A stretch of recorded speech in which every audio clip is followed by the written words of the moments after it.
Welcome to this international policy panel called A New Palestinian Political Economy, Surviving Israeli Occupation, Settler Colonialism and Ethnic Cleansing.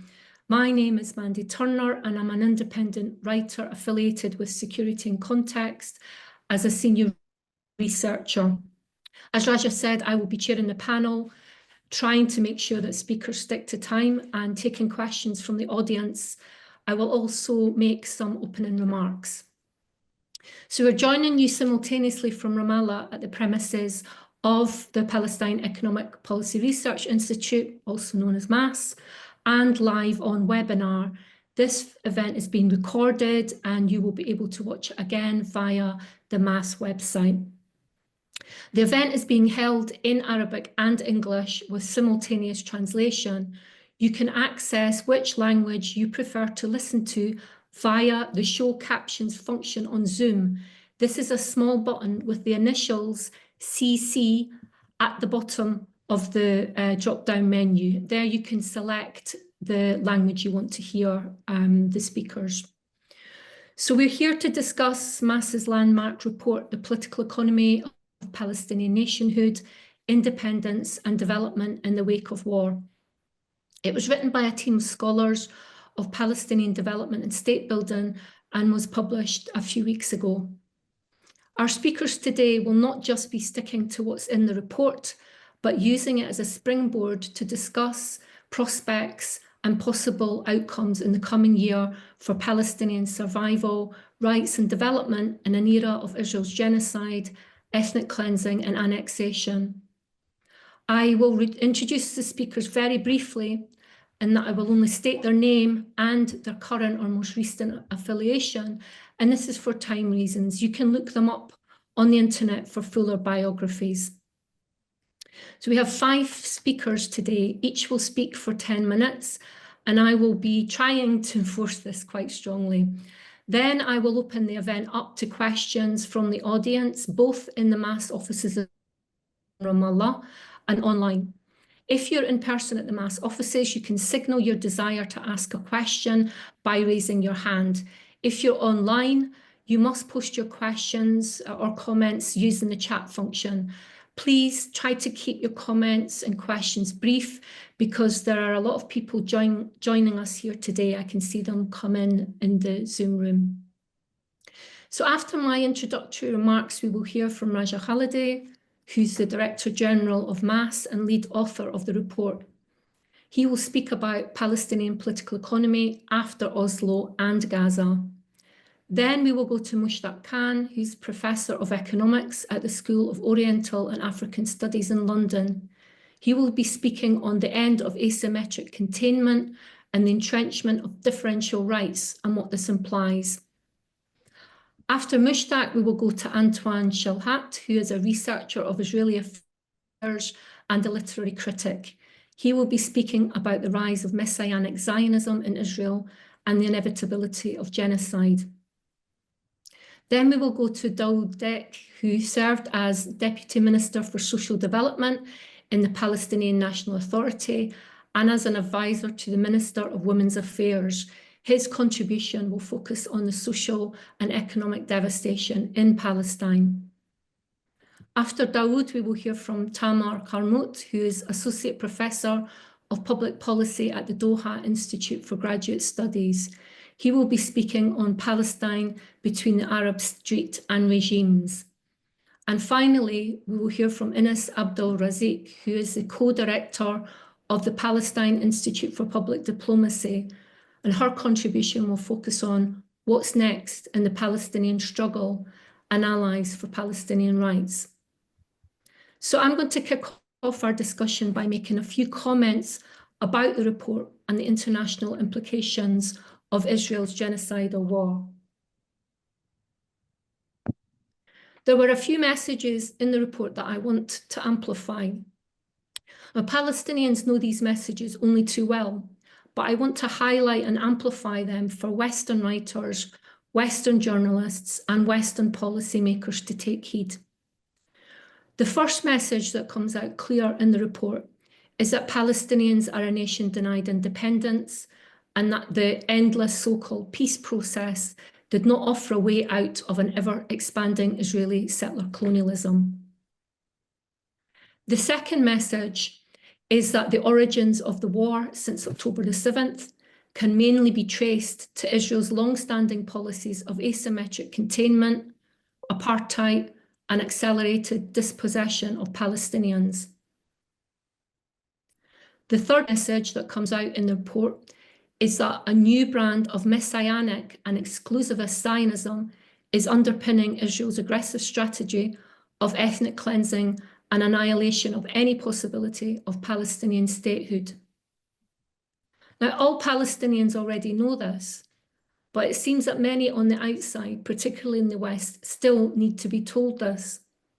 So the framing of the report in terms of root causes is essential. Governments and think tanks are yet again pushing an economic peace model, which purports that building some roads and creating some jobs will fix this situation. They are wrong, they were always wrong, and they are wrong again. Another important aspect of this report is that it has laid out the immediate, medium-term and long-term effects on Palestinian society and the Palestinian economy of Israel's genocidal war in Gaza and its military violence in the West Bank. What the report outlines is devastating. The repercussions of Israel's war will be felt for generations to come. This is a second Nakba generation. All this is in the report, so I urge you to read it. I was also asked to make some comments about the international fallout of Israel's war in Gaza. I only have a few minutes left, so I'll try to be brief and to the point. The first thing which is clear is that Western governments are so wedded to their support for Israel that they have stood by and let Israel commit genocide against Palestinians, bomb and invade Lebanon and Syria, and carry out assassinations across the region. Some Western governments have actively supported Israel's actions militarily, diplomatically, and politically. The United States, Britain, and Germany are the ones that stand out here. But there are very, very few Western states that have spoken out or tried to stop Israel. The second international fallout is that while Western governments are supporting Israel, Western populations increasingly are not. We have seen a massive surge in support for Palestinian solidarity actions across the West, such as for the boycott, divestment, and sanctions movement. Now, Western governments are using huge levels of repression to try to stop these solidarity actions with Palestine. We are seeing people being arrested and deported in some countries. And even today on the news, I heard that in the United States, 1,000 people have had their visas revoked. We're going to see much, much more of this. The third international fallout is that it has again crystallized the fact that Palestinian freedom requires a process of decolonization. This is why it is formerly colonized countries that are the main ones showing any form of solidarity with Palestinians. They are the ones trying to shore up the so-called rules-based international order. They are the ones trying to use international law. And they are the ones appealing to the so-called international community to stop Israel's violence against Palestinians. Palestinians are in new times, or maybe they are in old times, catapulted back to the era before the Oslo two-state fictional peace process. Indeed, Raja's presentation is entitled Palestinian Political Economy After Oslo and Gaza. But before I hand the floor to Raja, for those who've joined us late, just to remind you, the event is being held in Arabic and English with simultaneous translation, and you can access which language you wish to listen to via the show captions function on Zoom. This is a small button on the bottom bar of the webinar page. Now I will turn over to Raja. Please, Raja, the floor is yours. You have a bit more than 10 minutes because I know you want to thank the contributors to this incredible report. You also wanted to ask me a question about the quotes, but I'll leave that to the end anyhow. You wanted to ask me about the Fanon quotes, but I will refer to those. I've also been advised to speak by my colleagues and my own good sense to speak in Arabic. فأنا راح أكمل بالعربي واللي متبع بالإنجليزي موجود الترجمة. حقيقة Focus on is that this is a multidisciplinary research team, multi-generational research team, multi-gendered research team. So the report is the product of specialization and participatory thinking. Mandy covered most of the key messages of the report, and I wish to thank all the contributors whose names are mentioned on the cover of the report. This report is the responsibility of its authors, so there is no liability by any other entity or publisher regarding this report. Also, I wish to thank the panelists who joined us today and those joining us via Zoom. All of them, Mushtaq was also a participant, but other panelists were invited because we want them to give us their reading of the report and without any bias. The idea is not to examine the report, but you must read it at your time.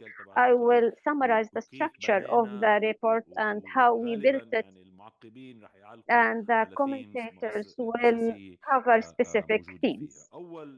First thing,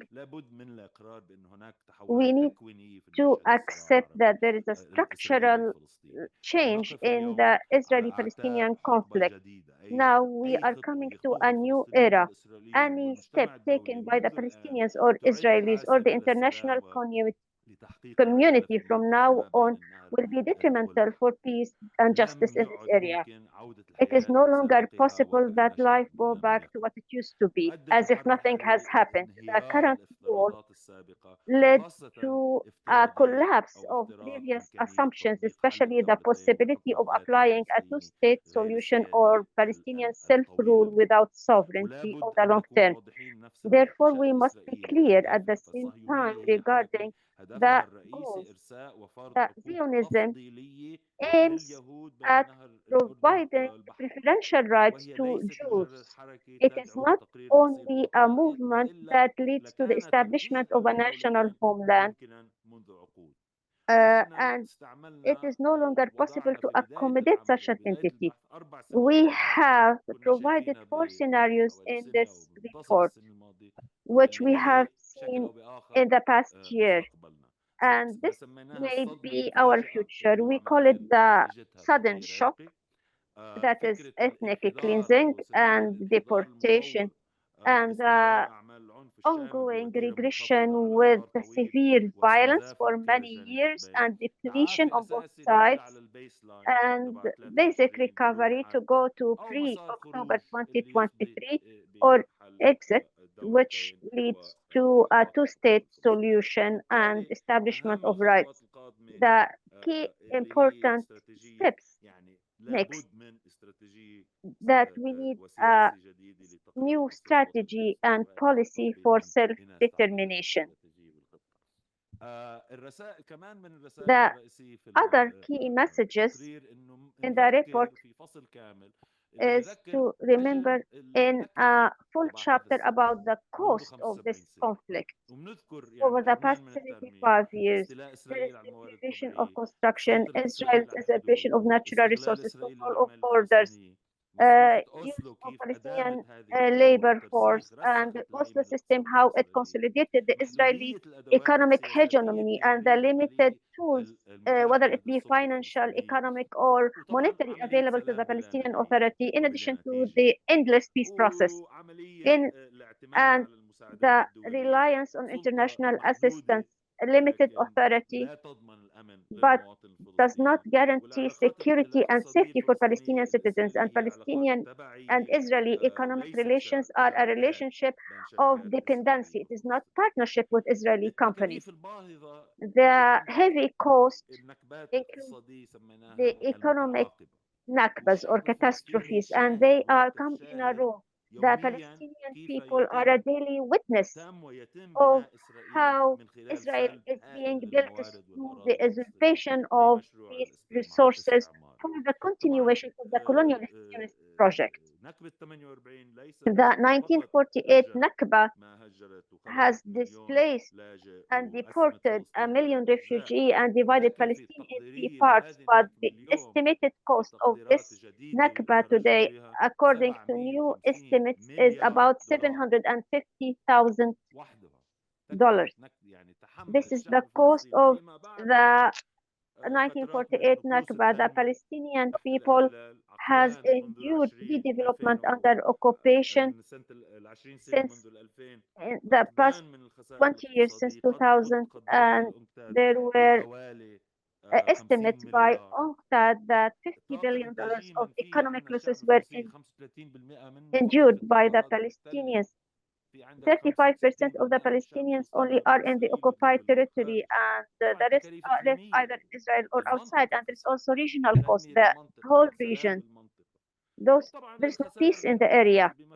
There is tangible loss as well, including the great losses endured by the international law as a result of a paralysis of its institutions under this war.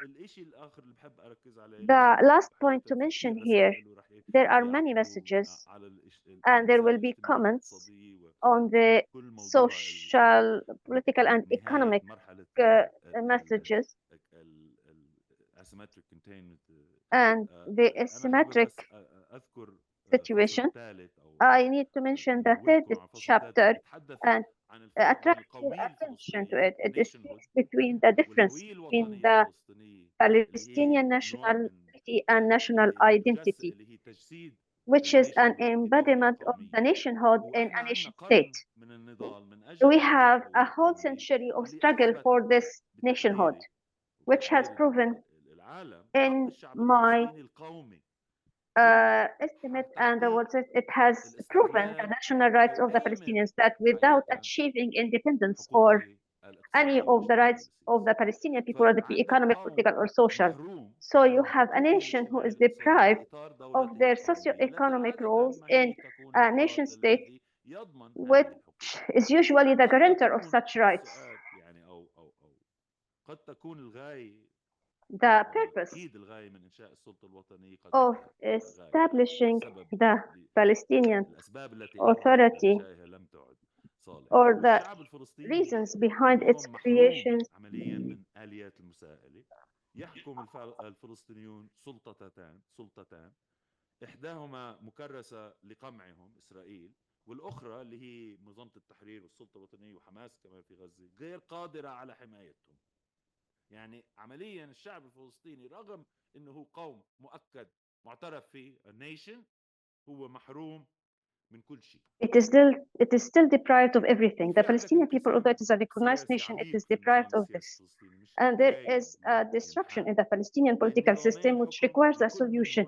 We have two governance systems with different political agendas and different definition of legitimacy. So the unity of the Palestinian people, and this is the dilemma here, the unity of the Palestinian people as single question or single fate, but there is the political and institutional fragmentation that has not been like this before. So the ability of the Palestinian people to determine its future is weaker than any time before since the Nakba. Okay, I've taken my time, right? Almost.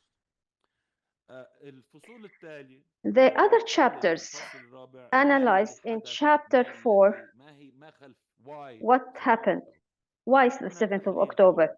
There is an analysis by Antoine and other issues that led to this outcome.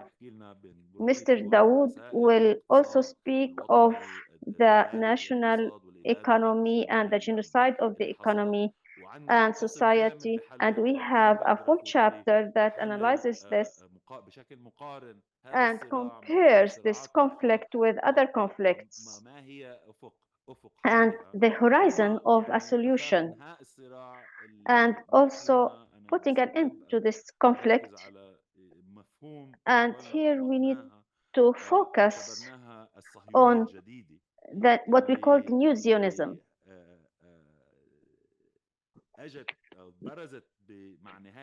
which appeared with the end of the strategy of asymmetric containment. The United States supports this new trend toward Palestinian ethnic cleansing and deportation, and in our estimate, there is a kind of conflict to support this Zionism, and Israel has been witnessing the new Israel, which is a religious fanatic stream that also threatens the original Zionism. But my final comment, the introduction of the report is in English. There are 3 studies by Frantz Fanon. Mandy asked why. As a Palestinian who read the history of colonialism, those who start to analyze the Palestinian economy from the perspective of settler colonization and how it can be fit, you need to read Fanon. And there are 3 quotes which I believe reflect part of these problems. The first one says that the native discovers that his life and breath are the same as the settlers. The settler's skin is not of any more value than a native's skin. And it must be said that this discovery shakes the world in a very necessary manner. For in fact, if my life is worth as much as the settlers, then his glance no longer shrivels me up nor freezes me, and his voice no longer turns me into stone. اللي أنا بتقديري يعكس لماذا 7 أكتوبر. My opinion, this explains why there is the October 7th and why the Palestinian colonized has undertaken this step or this action. The second quote, I believe, reflects the problem of governance after resistance. Faces the colonialist war machine with the bare minimum of arms, realizes that while he is breaking down colonial oppression, he is also building up yet another system of exploitation. The discovery is unpleasant, bitter, and sickening, and yet everything seemed so simple before. فعلا يعني من يلوم المقاومة على نتائج 7 أكتوبر. Who blame the resistance for the outcome of the 7th of October. Before the 7th of October, those who planned for an action like this could not have thought of the difficulty of the outcome of such an action. So this is the last quote, which explains those who believe in a 2-state solution. Has followed the colonialist with regard to the universal abstract, will fight in order that the settler and the native may live together in peace in a new world. But the thing that he does not see, precisely because he is permeated by colonialism and all its ways of thinking, is that the settler, from the moment that the colonial context disappears, no longer has any interest in remaining or in coexisting. وهذا وضعنا مع أولاد عمنا. Thank you very much, Mandy, our situation with the other side. Thank you, Raja. These specific 3 quotes, I think, are very important for the report, and thank you for explaining why these specific ones were selected. Now, I'm going to go to Mushtaq Khan, who's Professor of Economics at the School of Oriental and African Studies in London. The floor is yours, Mushtaq. You have 10 minutes. Thank you, Mandy. And I'm a professor in London, but currently I'm in Dhaka in Bangladesh, where recently hundreds of thousands of people marched for Palestine. It was a very sad but impressive march because people around the world are powerless to help Palestinians. And we can see one of the most well-planned and slow genocides being undertaken, where instead of dropping a nuclear bomb, they go in locality by locality, destroying houses and killing people in a slow process, which is pre-planned and executed. And the goal is clear: to make Gaza unlivable and then move to the West Bank and do the same there, maybe in slightly different ways. I want to talk about what this means in terms of the strategy going forward. And I think the important point that we make in this report, but people have been making for some time, is that the status quo ante, the situation on the 6th of October, was unsustainable. It was unsustainable because it was based on a lie that everyone knew, but no one was able to break out of. And the lie was that there was a conversation and a negotiation going towards a two-state solution. And the sad thing is that the Palestinian Authority could not extract itself from this lie, even though it knew it was a lie. And perhaps had it extracted itself, had it said that we are closing down the Palestinian Authority because Oslo is over, maybe the same violence would have been unleashed on the Palestinians, but maybe more gradually, because they would have described the PA as terrorist, or maybe not, but it's a moot point because it wasn't done. And maybe it couldn't be done because the Palestinian Authority and all the thousands and thousands of jobs in the administration of the Palestinian Authority are paid for by the very people who want this conversation to continue, knowing full well that it's not going anywhere. And to make it worse, there was the looming Abraham Accords, which would have made this asymmetric containment more permanent by diverting issues to investment and normalization with Israel, with the major Arab powers. 7th of October stopped that. It was, the consequences were incredibly bloody, and we can debate whether there would be a better way of getting out of the trap of Oslo. But the fact is there was no better way that anyone discovered. So we are where we are. And one of the things we say in the report is that there is no going back to that Oslo conversation, although everyone keeps on talking about the two-state solution and how we need to go back to it. I think this is one of the main messages of this report, is that that is a non-starter, and the Palestinians will not accept that, even if there's a lot of money for those Palestinians who want to re-enter that. Broadly, the main problem with the specific Israeli settler colonialism is that it's as bad as all the other settler colonialisms, but it's worse in one respect. And that is that most settler colonialisms do not accept equal rights because the settlers are usually a minority. But the Israeli settler colonialism, and this is where the old Zionism and the new Zionism are actually quite similar. Zionism, even in the old form, did not accept equal rights of Palestinians, even where the Jews are a majority. In other words, even within Israel, Zionism did not accept the equal rights of Israeli citizens who happen to be non-Jews. This is really, really fundamental to understand.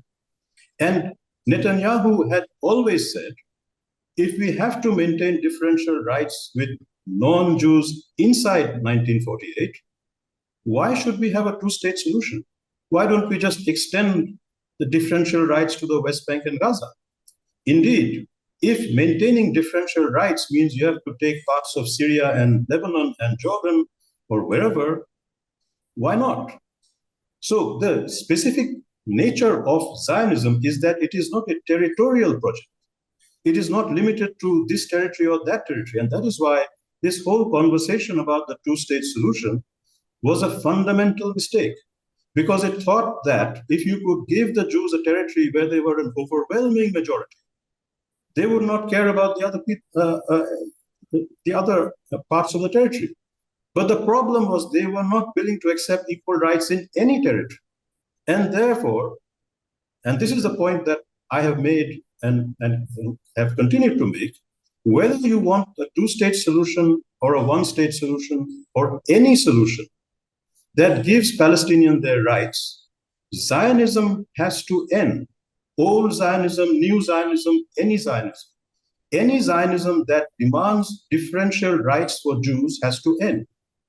You cannot have differential rights for Jews in any territory of Palestine and have Palestinian national freedom. This fundamental point is not understood in the West at all, and people don't want to understand it at all. They think it's a territorial question, and a lot of Palestinians think or behave like it's a territorial question. If we just give up this dunam of land here, that village there, maybe they will agree. They will not agree. It's not about land, it's about rights. So here is the big thing that comes out of October the 7th. The territorial discussion about the two-state solution is over. We want to bring to the fore the primacy of the problem with Zionism as an ideology based on differential rights. It used to have a more civilized look before in the kind of old Zionism, which was like other settler colonialisms. But deep inside that old Zionism was differential rights. But now the new Zionism has realized October 7th has exposed there is no way of going back to this asymmetric containment. So if you cannot maintain differential rights with the fiction that we are going towards a two-state solution, then what remains? Then what remains is a new Zionism, which says we have to throw out all these people. So the difference between old Zionism and new Zionism is old Zionism maintained differential rights with asymmetric containment. Now that asymmetric containment has become very difficult, the new Zionism is saying, let's get rid of it. That's the only difference. So I think we need to come back to the big issue, which is the differential rights, and not write another thesis about Zionism. I don't think writing critiques of Zionism is very useful. We need to say, we need to talk about Palestinian rights and how Palestinian rights, whether you are a Palestinian with Israeli citizenship in Israel, or a Palestinian in Gaza, or a Palestinian in the West Bank, or a Palestinian in Jordan, or in Lebanon, these different groups of Palestinians have different types of differential rights imposed on them. And all of this is related to the fact that Zionism will not countenance equal rights. I think this is a critical part of the movement. It is not sufficient by any means, but it is a necessary part of preparing for the new struggle. And the new struggle will not be a struggle about a two-state solution without a conversation about rights. Palestinians who want a two-state solution can fight for it, but they have to understand that you will not get a two-state solution unless you defeat that central tenet of Zionism, which is differential rights.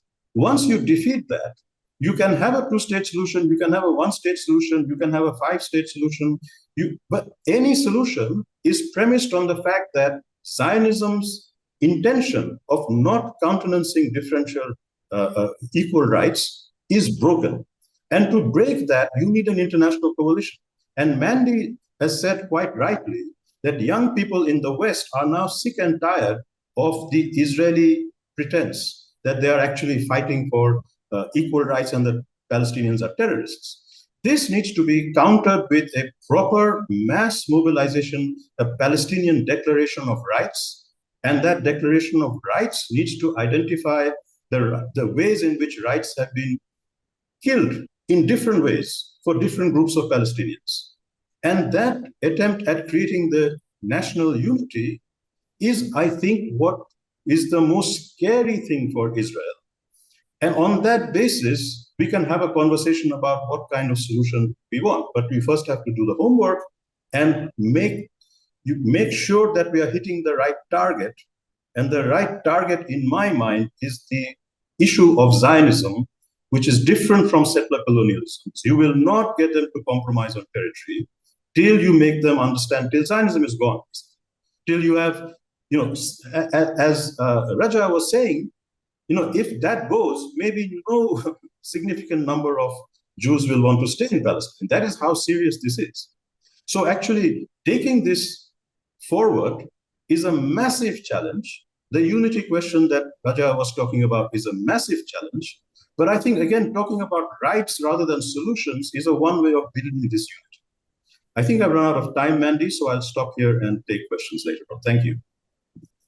Thank you, Mushtaq. And it perfectly segs into our next speaker, Antoine Shalhat, who is a researcher of Israeli affairs. Thank you. The floor is yours.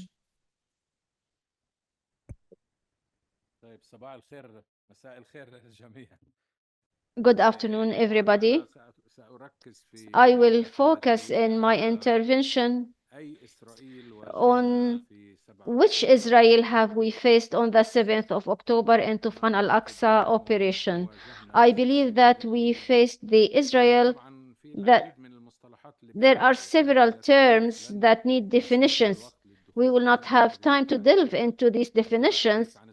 We have spoken of New Zionism, which was a response to post-Zionism, but this is another thing. But I believe who governs Israel today is the new right. And this new right, regarding what kind of regime is there and what it aims to do through being in power and what it aims through its political discourse, this new right adopts the new aspirations of the religious Zionism, which wants to make the Zionist movement a national and religious movement at the same time. How have these aspirations been expressed for this religious Zionism? I will quote here the formal head of Israeli government, Naftali Bennett, who is the first prime minister from the religious Zionism. In the past, the prime ministers were either from the Labour Party, which is the Bert Mopai, or from Likud, but Bennett was the first prime minister from the religious Zionism. In an interview in 2017, he said that what religious Zionism aspires for is to transform the Jewish Home Party, which was the religious Zionism party, which has been transformed several times. Now, religious Zionism is represented by several parties in the current government coalition. It is now represented by 3 parties in the current cabinet.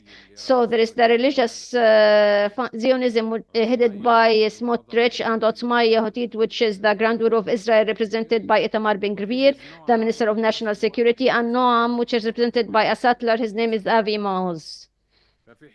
So, what has Bennett said in 2017?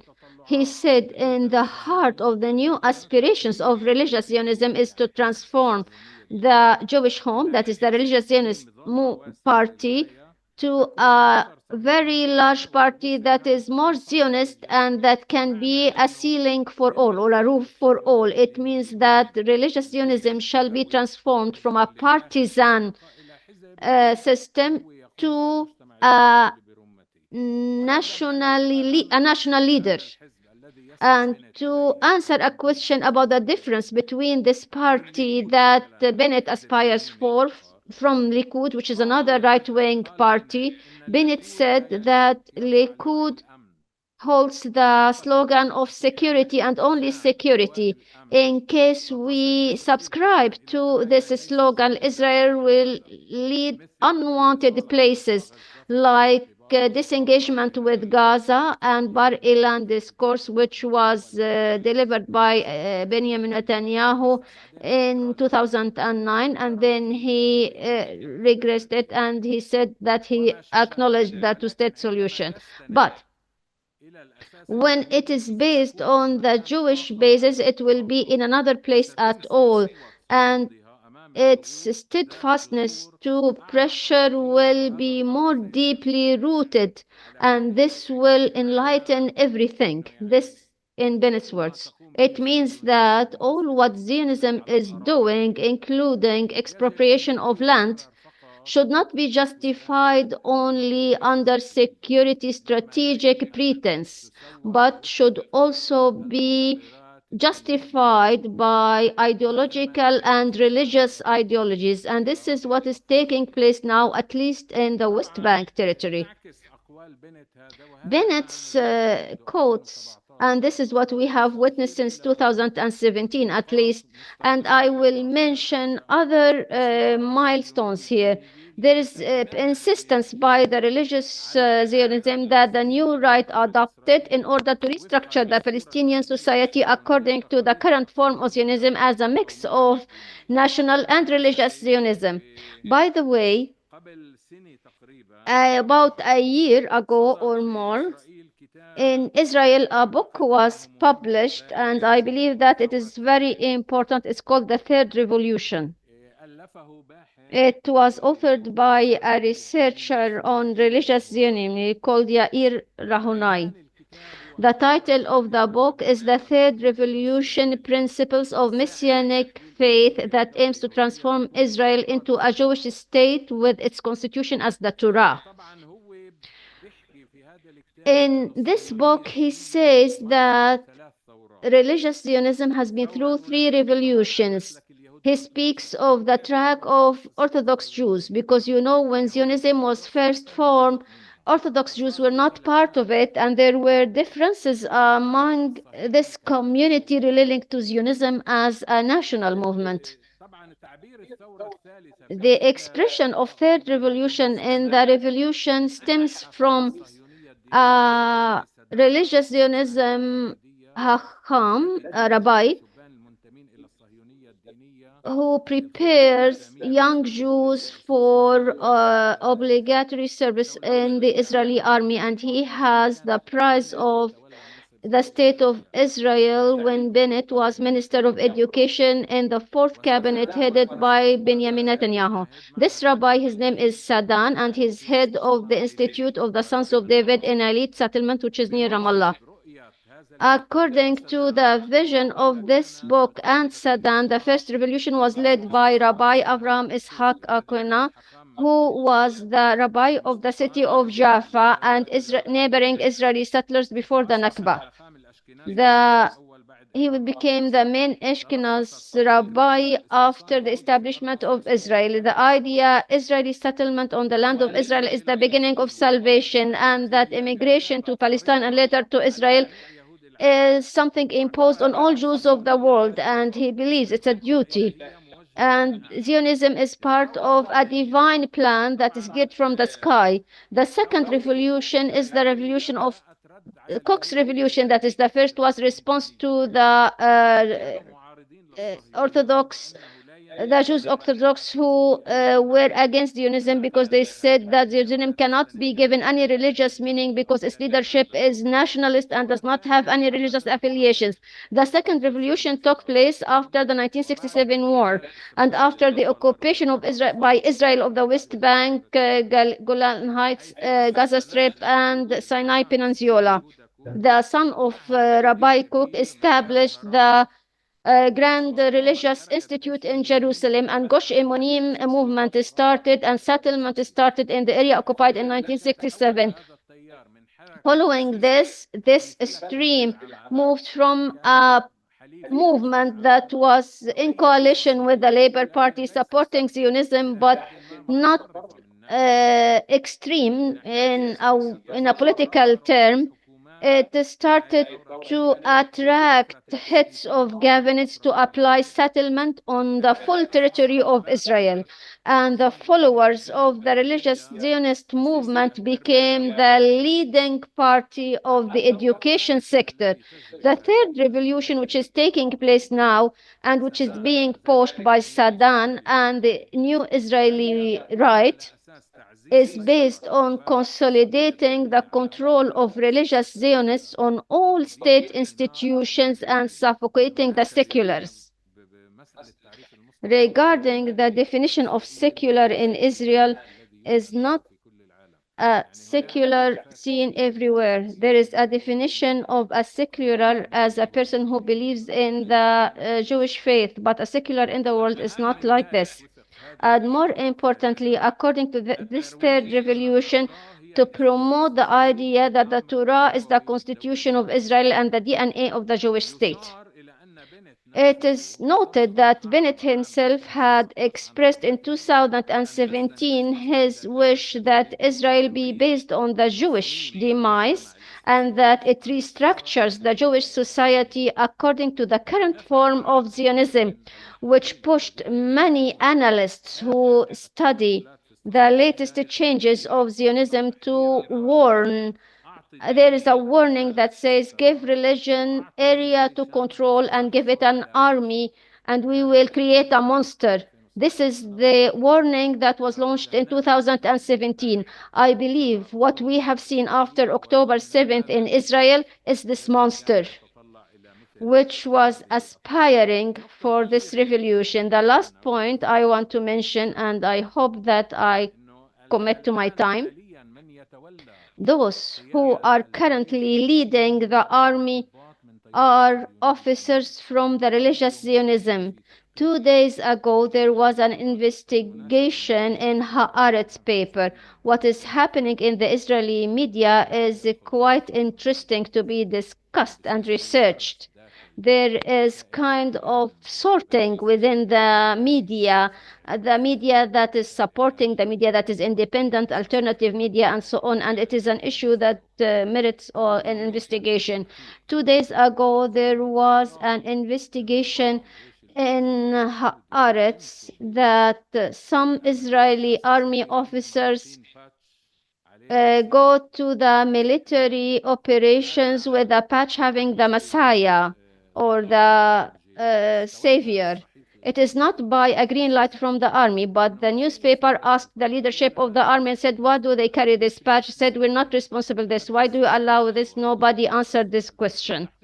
So in their investigation, they say, imagine that soldiers from the Israeli army walk with a patch that supports homosexuality. Will the leadership of the army be silent facing this patch? But having a patch with the Messiah on the uniform and gear of the soldiers doesn't raise any issue for the leadership of the army, for the commandership of the army.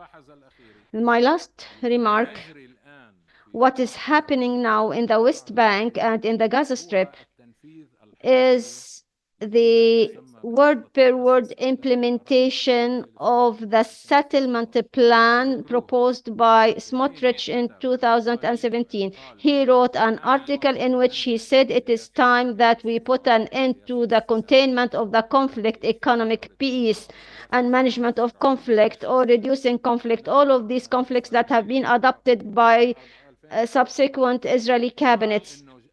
And he said it is time to put an end to this question, taking the options taken by Yeshua ben Nun when he besieged Jericho. What were they for the indigenous population? Either to subjugate them, to deport them, or to cleanse them. What is happening now is these three options that is being proposed by the Israeli cabinet now for the Palestinians in the Gaza Strip and in the West Bank. Thank you.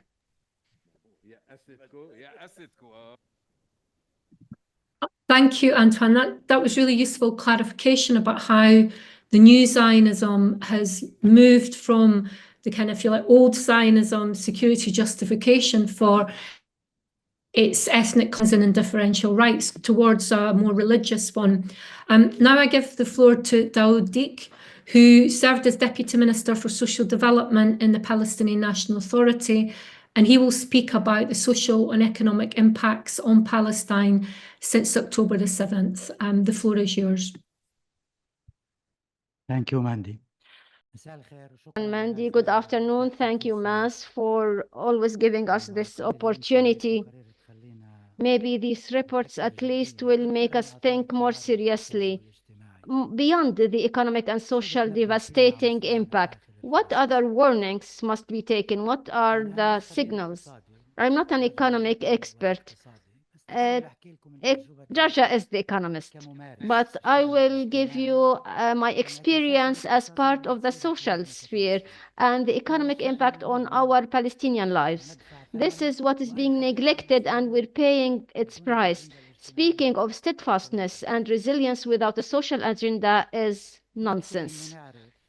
It is enough to know that the number of those directly affected by the attack on Gaza is 5% of the population of Gaza, and this is a horrifying percentage.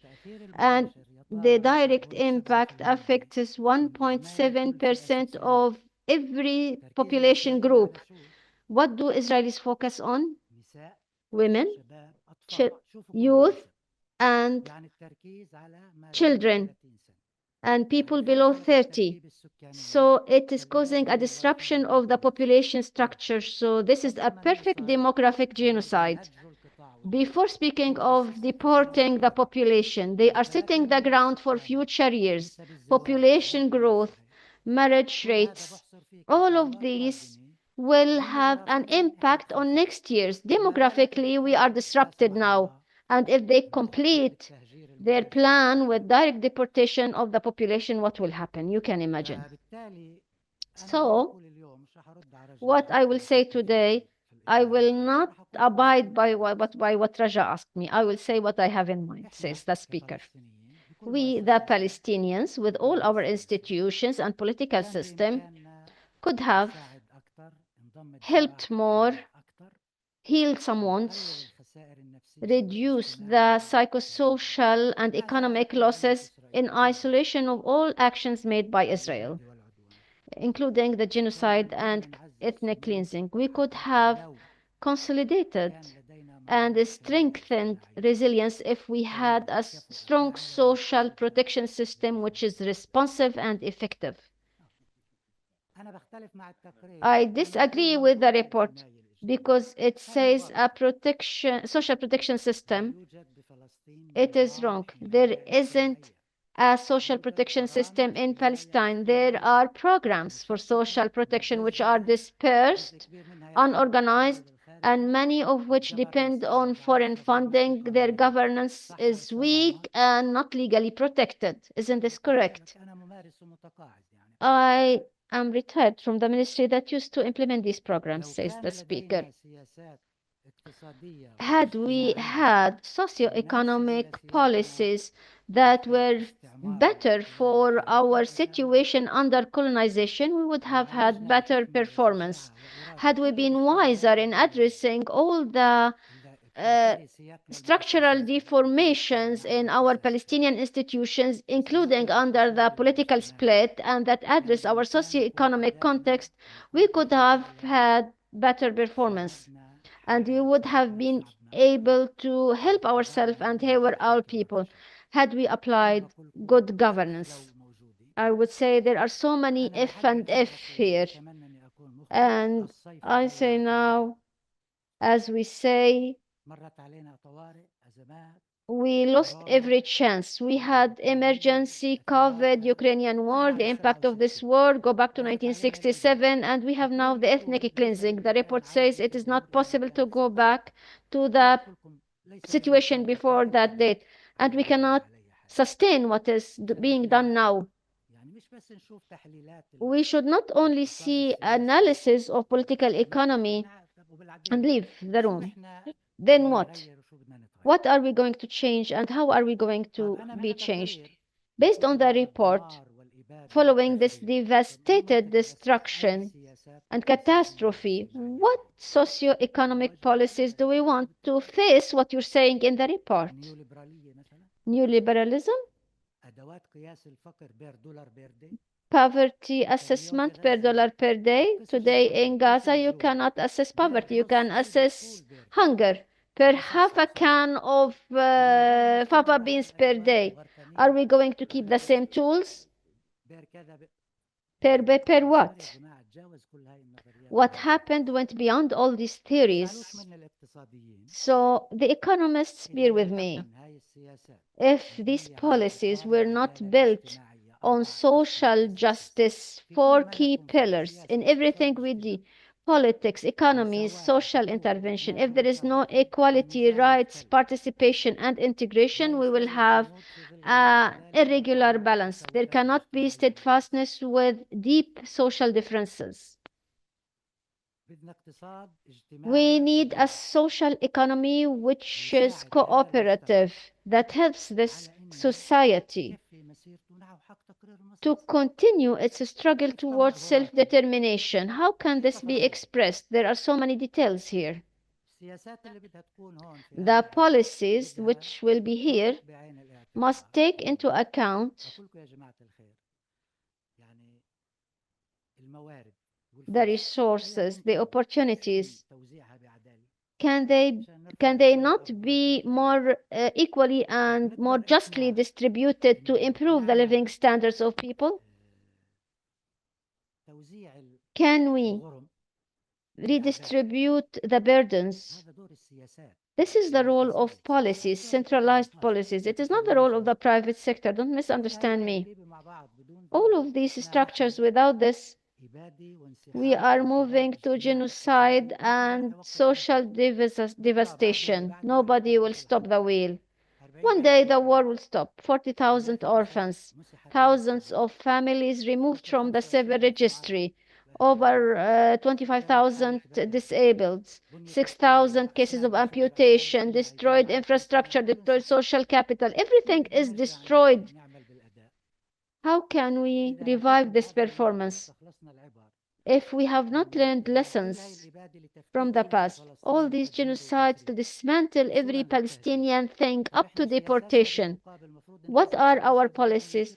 Do we supposed to make people stronger together and stronger and more attached to the land or not?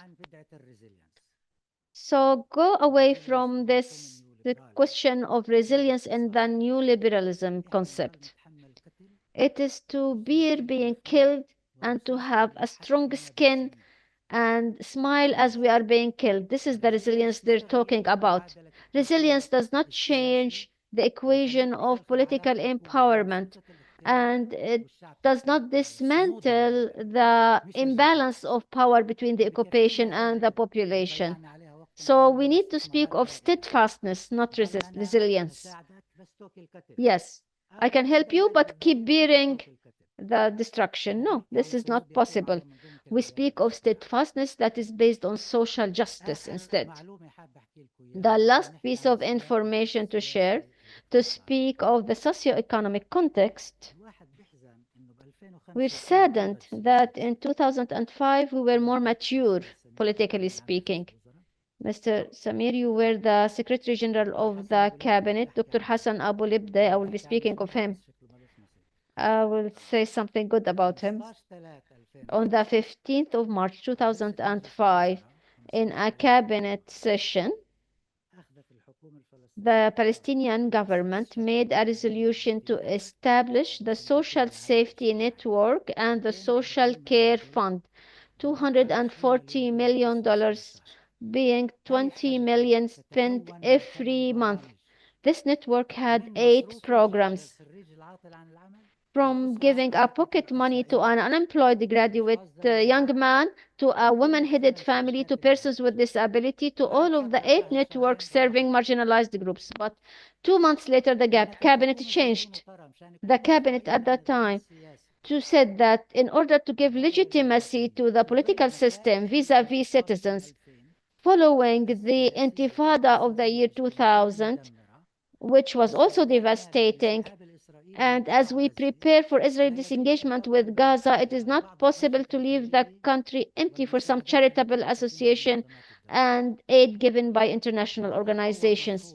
And here developed the first concept of social safety network with official governance and with involvement of the governorate structures in the leadership of network and not only ministries. When I look backwards, I'm honored to have been part of this, but today, instead of increasing our investment in social protection to protect our people, what we have, we dismantle. It is being decomposed. There is a huge program which was the pillar of social safety, was shifted from a place to another, which is the official national program, which is the nucleus of any social protection system. Thank you very much. Thank you, Daoud. Thank you, Mr. Dawood. Your term demographic genocide is absolutely chilling, and I think captures the reality that we've watched over the last 18 months. You've also made a very powerful criticism of economists and argued instead for a social analysis. I'm sure we'll come on to these more in the Q&A as well.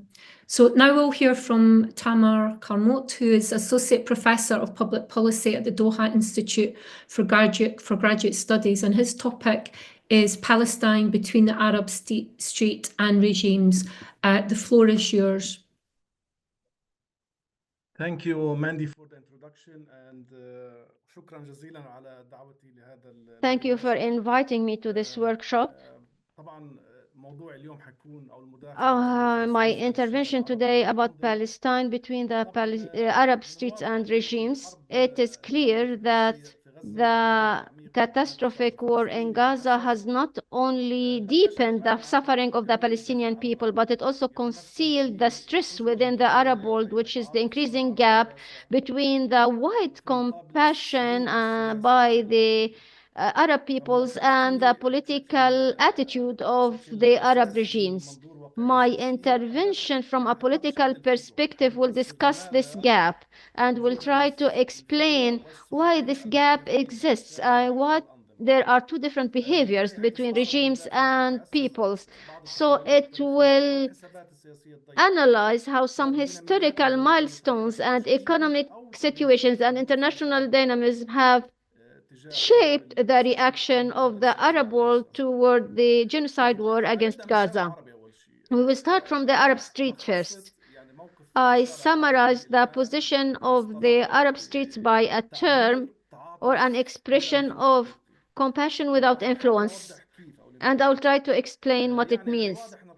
It means that the Palestinian question still motivates many Arab people in many countries and even worldwide. The images coming out of Gaza have led to popular anger and solidarity, which we've seen on social networks, and some demonstrations, although they were limited, but not as we had expected or as it used to be historically, in events that were less criminal and less devastating than this war. However, in spite of the strength of this compassion, it was not translated into a real political action that may pressure the regimes to have stronger positions to face Israeli policies and US intervention in the area. To understand this, we need to remember, I don't want to go back to USSR and the bipolar world and how it collapsed and the subsequent monopolar world and the breaking of the Arabic project, especially with the first normalization of relations between Israel and Egypt following the 1973 war, and it was followed by Jordan. But I will go to our modern area, which is the Arab Spring. The Arab Spring formed a shock and an opportunity at the same time, but unfortunately it was followed by a collapse.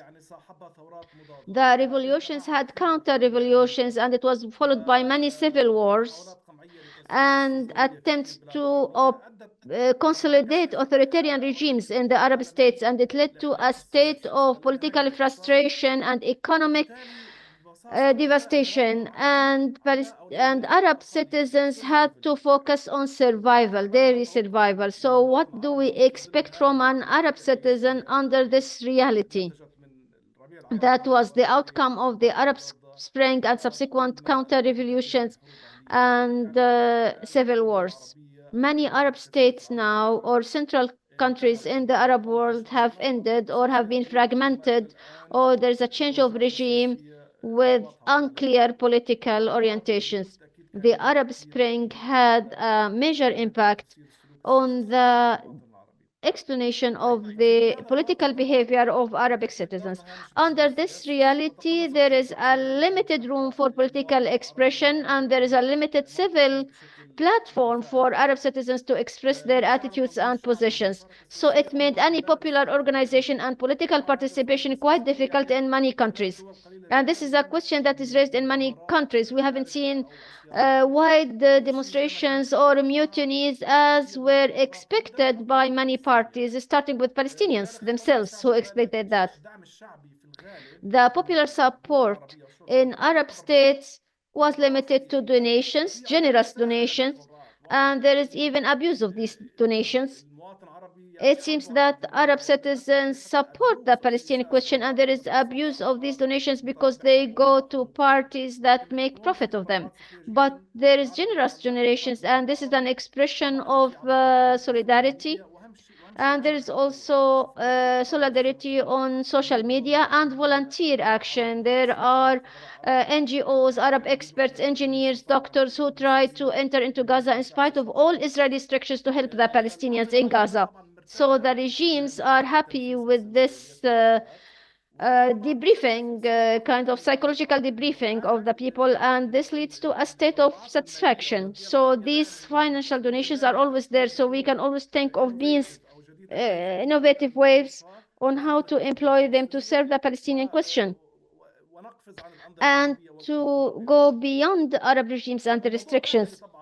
From an internal perspective, internal mind, and I'm a Palestinian from Gaza, the right to resistance is a legitimate right, but we were also shocked, especially by the expectations of the resistance in Gaza and Hamas movement. Where are the Arabs? Where is the Arab street? Yes, resistance is a right, it's an ideology, but resistance that reads the reality is necessary. We don't want resistance that is moving in an orbit in which it doesn't understand the transforming scene around it. And if we look at the internal Palestinian context, which must be also examined and discussed, how can we not read the situation or the context around us? We cannot start a resistance that will harm the very existence of the Palestinian people or lead them to some dangerous place. So this is a Palestinian discussion that must be initiated. Who made the decision? How could they not have taken into account the surrounding political reality in the Arab world? Now we come to the Arab regimes. I have spoken of the street, or the so-called the paralysis and inaction. The paralysis and failure of Arab regimes to provide a clear strategy or political response can be described by negligence or diplomacy without any tools. So this is the kind of confusion that cannot affect this war or stop it. And in spite of the condemnation in speech, most Arab governments have not stopped their normalization or exerted any pressure on Western governments or even allowing for the entry of the minimum humanitarian aid into Gaza, defying the Israeli restrictions. So there seems to be a great gap between what is said and what is done. And it is widening. There isn't a single Israeli ambassador that has been expelled from the Arab countries that had normalized relations with Israel. And this shows how the official Arab position is a kind of complice.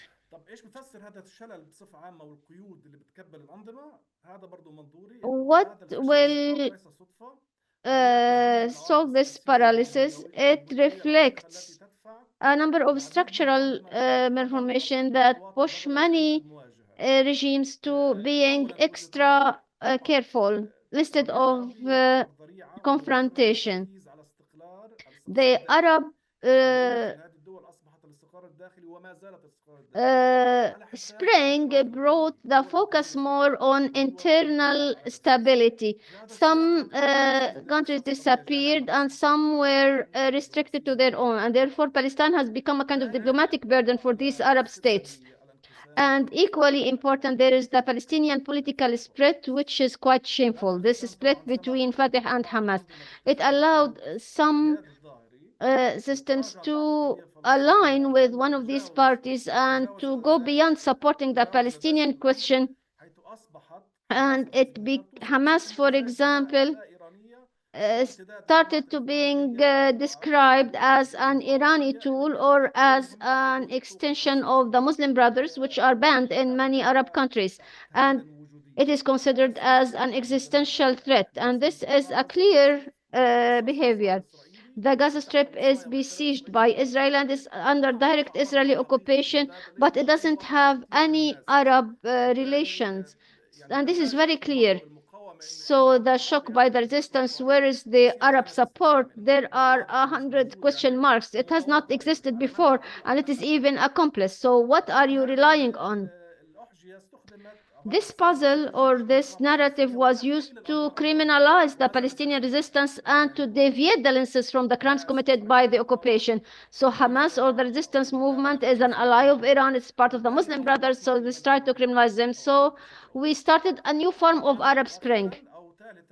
And third, as equally important is the normalization, whether it be through the Abraham Conventions or undeclared arrangements, because what is behind the scenes is even greater, and it has changed many of the strategic calculations of many regimes, because to them the relationship with Tel Aviv and Washington is more important than Arab solidarity, and there is hesitation.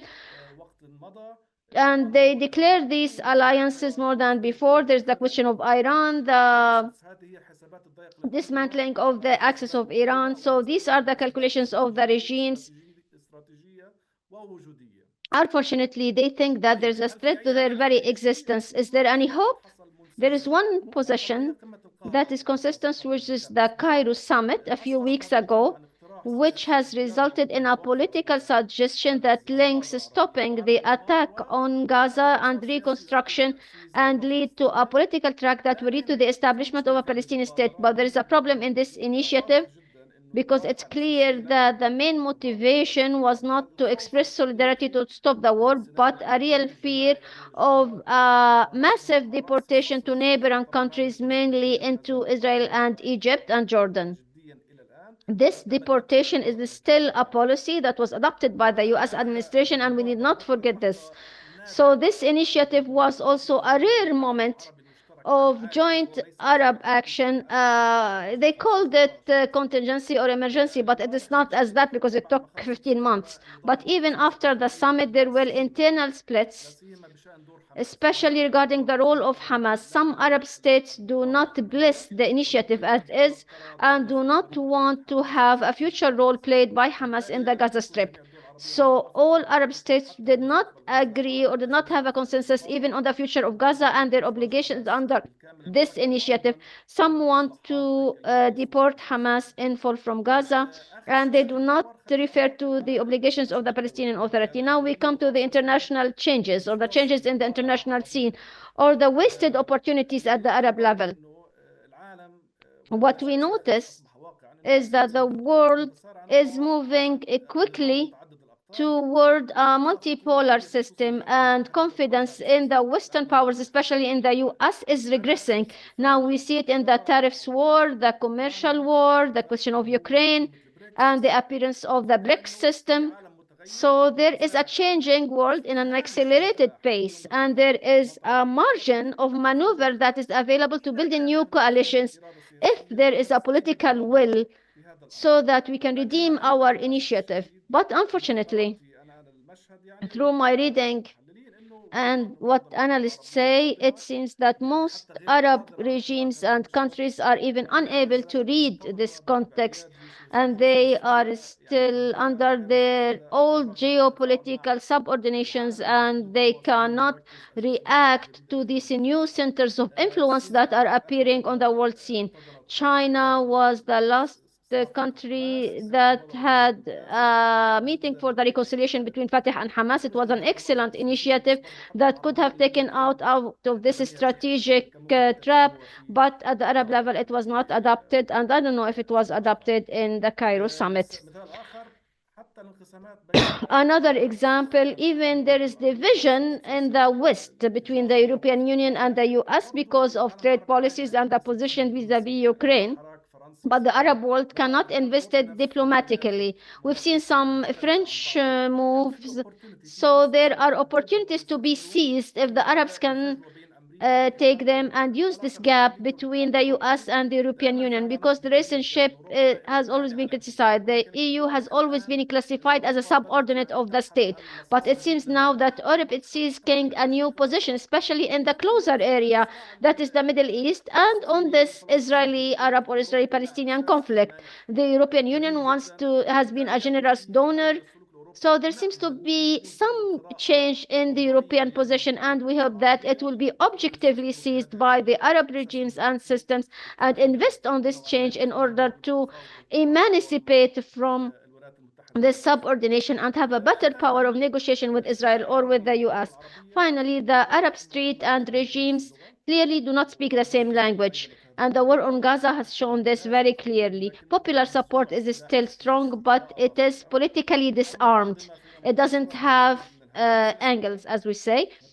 And international coalitions, and there is strategic hesitation at the regime level. With the reshaping of the international order, it's not a question whether Arab people support Israel, but whether they and their regimes are willing to move based on this support. Without political will and strategic vision, and without wake-up call to the regimes and the people, the Palestinians will go through their most devastating times. In conclusion, I wish to shed light on the internal threats.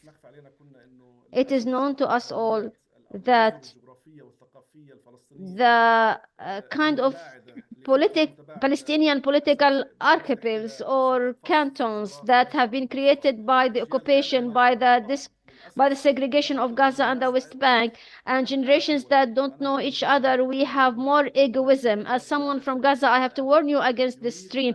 In Gaza, there are people who want to save Gaza and they don't care about Palestine. Let's forget about Palestine. And I do not blame people, because what they're going through has not been witnessed by any other people. So the Palestinian intelligentsia, the Palestinian elite, the Palestinian civil society, which is still free and has a certain room of maneuver and mobility to go beyond the failing political elite, we need to try to reunite the Palestinian identities that has been cantonized and revive a joint Palestinian national identity, because it is clear, even if there is no deportation, and we hope that it will not take place, there is a plan to push Gaza toward the south and West Bank. We don't know what will happen to it. Jordan is there as well. So this geographic segregation, identity, and cultural segregation must be handled in order to overcome this difficult conditions. Thank you for the invitation, and stay in good health. Thank you, Tamar. It's a really important analysis of the way in which Palestine is playing out in the Arab world, particularly between the regimes and the population. And I'm sure we'll come back to that issue, and also the issue of multipolarity. And before I give the floor to our final speaker, I want to remind you to be thinking about your questions for the speakers. For those in the Zoom room, you can write these in the Q&A box and I will read them out to the speaker. For those in the mass offices, you can indicate by putting your hands up. Our final speaker here today is Ines Abdel Razik, who's the co-director of the Palestine Institute for Public Diplomacy. And she's going to speak about ways forward and solidarity, which is probably the most difficult but most important issue to speak about. The floor is yours, Ines. Thank you, Mandy. شكرا سيدة إناسة. I will be speaking in English because I speak better in English, and this is a result of being part of the diaspora. I always like to actually go last because it allows me to build on so many interesting talks from the speakers before. I want to thank Ustaz Dawood for having reminded, he's the only one who actually used the term sumud. which I think is actually at the center of what we're talking today. And most importantly, a term that I haven't heard and that really concerns me is liberation, tahrir. I think that's also because what was, I think, reminded by some of the speakers before, we are also internally colonized. And I think the path forward today starts by the very needed deconstruction of ourselves. And it starts in this room and in this audience, where we need to think about the fact that we're in a colonial struggle. Our struggle is one for liberation. So I would go further than the professor and say we don't need the Declaration of Rights, we need the Declaration of Liberation. And it's not just big words. What does that mean? Because it has very much impact on our people today. And of course, this event is about the economy. And much as like Ustaz Daoud said, I'm not an economist either. I'm actually more of a political activist. And I think, but I thought about like what I would, think about and suggest today from an economic perspective, because also economy often offers us opportunities that the political world and the political needs in terms of unity, in terms of reconciliation, in terms of national national struggle. The economy offers us opportunities to do things in a much more decentralized way, sometimes localized way, but also collectively. So we need liberation. And what that means is that we, much as, what was reminded by Ustaz Antoine, Dr. Antoine, about Zionism. Actually, Zionism, old, new Zionism, always had a very clear project, and they are on it today. It's taking the entire Palestine, taking the land, control it, and making it a Jewish state. And I would say that what I saw in the report and what I think I'm hearing today is that sometimes we unfortunately often accept the state of Israel as it is. We accept that there is eventually this state that is putting this war economy on us, this war on us, and we would be reacting to that. We shouldn't accept the realities that they have imposed on us. They have funneled us into these traps. Oslo was a trap, and we need to get out of it. I think that we should move away from the fact that the statehood should be our horizon, because it has trapped us into accepting that Israel is controlling the resource, Israel has destroyed our villages, our people in diaspora will never return. This is not acceptable. And I think someone has reminded that nothing is permanent. Everything must be deconstructed for the right path, for more justice, and for a just future. And that requires us, again, to not accept framings or solutions or discussions that are entrapping us into just accepting that we would have just self-determination in West Bank and Gaza. And that has a very concrete reality today in the genocide. A lot was reminded about the situation, but think about all of the mutual aid, solidarity, and locally driven initiatives in Gaza right now. They also work because a lot of the Palestinian diaspora fund and coordinate these initiatives. And this is a joint work between communities in Gaza and their communities and families who live outside in exile. The same goes with what's happening, in the West Bank and inside Israel. I was in Jenin 2 weeks ago. People are very angry with us in Ramallah because they feel we've abandoned them. There is no mechanism to support the economy that was strictly dependent on the people from 48 to consume the goods made for people who have just consumer products. I was also speaking recently to a farm cooperative in Tamra in 48. Dadraja knows well. Who helps them? No one. They have no mechanism. They have no support system. They have no connections. And they were seeking, to have connections with Palestinian civil society organizations in the West Bank to be able to build those ties and to build that solidarity. So they work with actually eco farms and so on in the West Bank also, because we are one people. And I'm afraid that today, a lot of what's being offered, whether it is choices, it's choicing being made by the PA leadership, by the institutions that control us, or even by the, and the international community and donor community that support those systems, are actually perpetuating that fragmentation and perpetuating that lack of actual sumut and perpetuating that lack of liberatory horizon. And it starts very concretely. Again, it's not about big words or ideology, or we're talking in 50 years, for free Palestine. We're talking about right now, what should happen, what can we do? Just the fact that entering money in Palestine is a nightmare right now. Arab Bank is blocking, people to just have money, even Palestinians. You have also, issues around like, I don't have a Hawiyya. The PA laws today and the PA rules don't allow me to do a lot of things for the people, for our people. I live here, but I can't do many things because I don't have a Hawiyya. But yet I'm Palestinian, but I'm from the refugees community. So what does that mean? That means that all of the rules and institutions and things in place are perpetuating this internal colonization that we have. And so I think the only path forward, as I think the professor said, I'm not a political representative. I'm not going to tell you 2 state, 1 state, a confederation.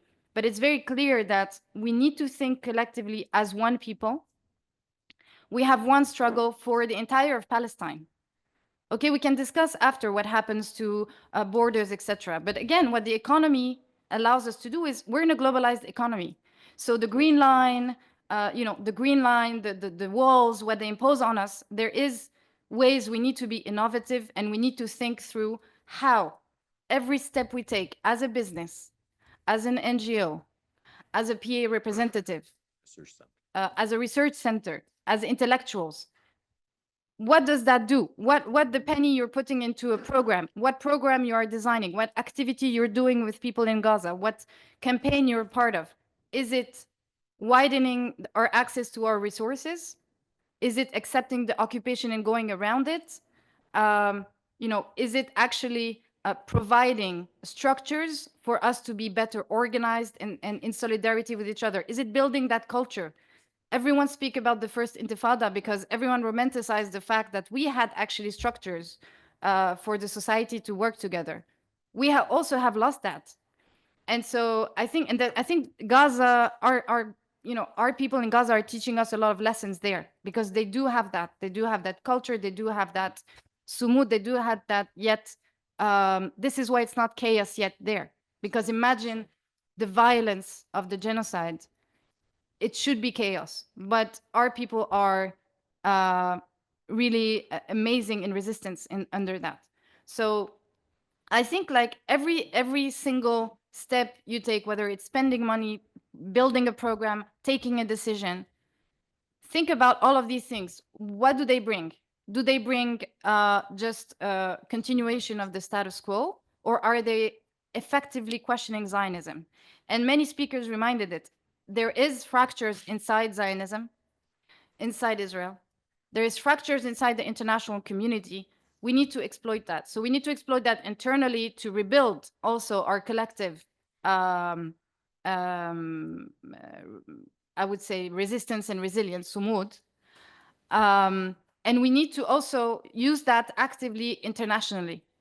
So on the international level, it's clear that what is needed now is that, I'm sorry, but the PA has never really pushed for neither boycott, neither divestment, and neither embargoes, which means that we have massive mobilization, and it's left to civil society and people to have the simple ask of saying, stop investing your money, stop putting a penny into the state of Israel, into the army, into its companies, into its tech infrastructure. That's the very basic, that we need to isolate and we need to break, we need to undermine Zionist economic interest. On the Palestinian end, we need to strengthen our ability to organize both the intellectual, the financial capacities of our people inside and outside. Because think about it, a lot of the people inside Palestine left because they didn't have opportunities. That's what also the situation makes to our people. They're leaving. And we don't want people to leave. We want people to stay on the land, to stay here. And so what that means is that we should not consider anyone outside an outsider. They're part of our people. How do we make people either come back or return or be part of the struggle from outside?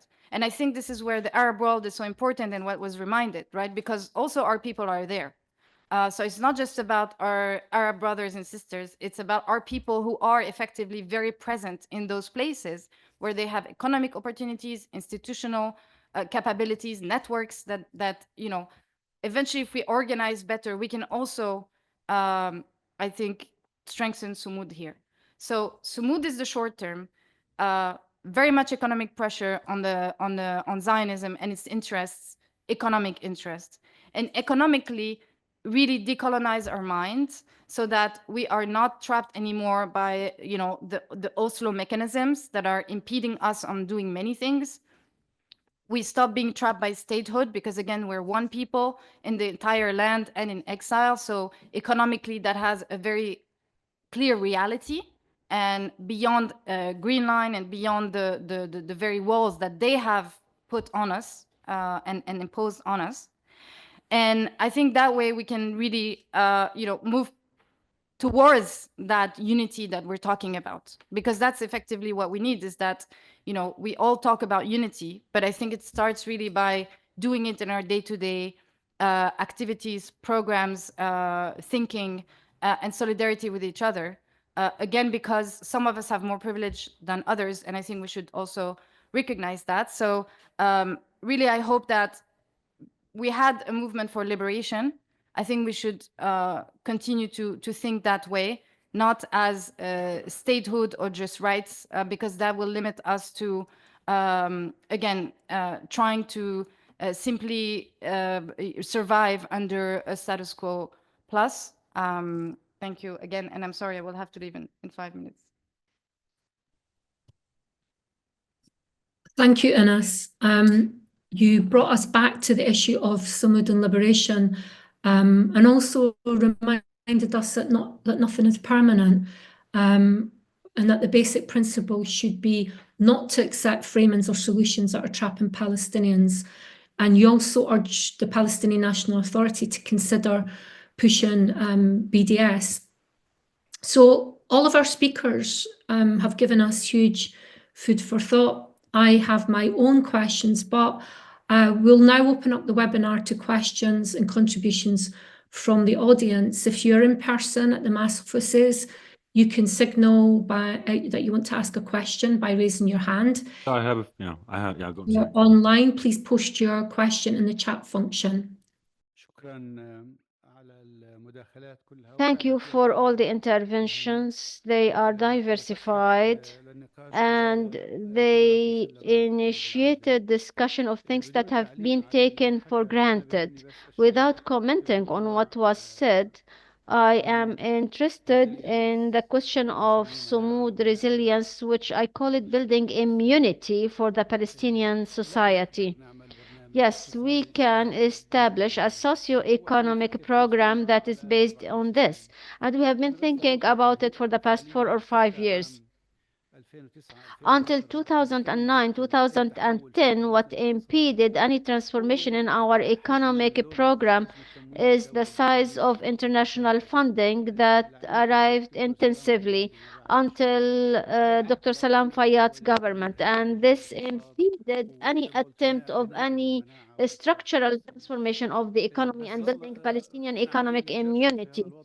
But we have been dragging the situation for at least 10 years from one cabinet to another. We see that this has been marginalized. The social agenda has never been as clear as today because it is based in 250,000 workers who stopped working inside Israel, and 80% of unemployment rates in Gaza, in addition to 20 to 30% of our local economy. So the economic figures and indicators now are unprecedented, and they require restructuring of the economy and the relevant government programs. Unfortunately, our governments, in the absence of the PLC, are just de facto governments, and they just run it. So we need building.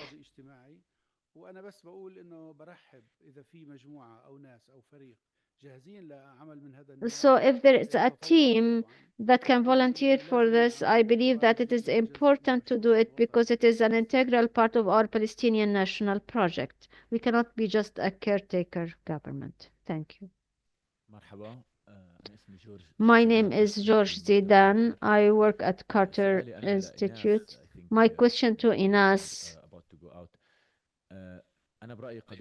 I believe that the question of discourse and discussion is very important, and we all agree on the importance of liberation and the use of this discourse and focusing on it. Maybe the major challenge now is that now we have priorities on immediate needs versus strategic affairs. So I believe that it will be quite difficult to focus on it on our work because there are immediate needs like stopping the genocide, providing food, drinks, blankets to the people. So my challenge, how can we resonate with people? How can we balance current needs with strategic compensation? You don't have to feel rushed. So why don't you answer that specific question? Thanks, George. I think that's why I tried to connect the short term with the long term. I think what Ustaz Dawood was talking about is that there is choices we can make in the short term on what kind of immediate solution do we propose to al-ummal, who are without work because they were trapped into being forced to work in the Israeli economy. What sort of humanitarian aid do we bring in? Who's actually controlling the humanitarian aid? What sort of humanitarian aid? And mutual aid, like what are the goods and products that enter that can actually benefit the people to cultivate the land, to actually, have flour in 2-3 months instead of having bags of flowers entering Gaza. I think all of these are choices. They're political economy choices. They are political choices by people who have the ability to, who have the phone with the Israelis, because at the end of the day, it's who decides on these things. So it is very concrete. I think it's about how do you make those choices? Do you make the neoliberal choice and the choices that are controlled by the US administration and the private actors that have an agenda that's not Palestinian? Or are you trying to build pressure points so that the people can eat, drink, and cultivate their land in a way that, tomorrow they don't have to starve if the borders close again or if something happens? So I think that's what I'm talking about, and deconstructing the very solutions that we're putting in place right now, including for the humanitarian aid.